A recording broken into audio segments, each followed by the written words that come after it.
I'm hoping that as a result of TRUUD, the way decisions are made by local authorities, by government, by real estate developers and everyone else will be different from what they are now, and will always have health as a ruling idea in the decision-making process, in a very encouraging and forward-looking way, rather than sort of a glumly obedient regulatory way.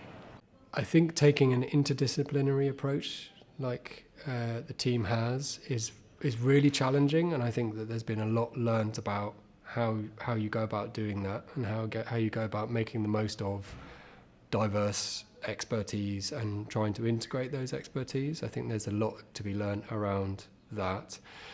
And also how to work in a collaborative way with decision makers. I think that's something that the research community recognises is needed, but is often hard to do. And I think that TRUUD has a lot to offer in terms of lessons learnt and the value added of taking that kind of approach.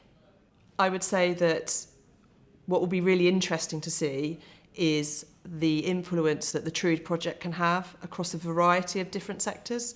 So bringing together all of those different players and showing the contribution that each one has to make to a successful outcome and improved health outcomes. So there's a big role for central government there as a big regulator and a holder of public funds.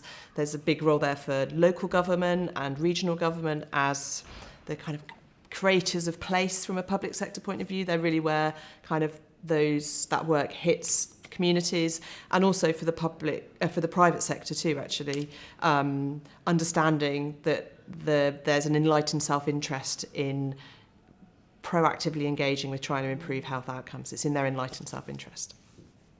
I guess TRUUD as well really sets the stage for, what do we do next, and building on what we've learned, how can we go forward and continue to bring the evidence to local government, to other sectors, whether that be real estate, development, or whatever, to help them with what are tough decisions to be made about urban health.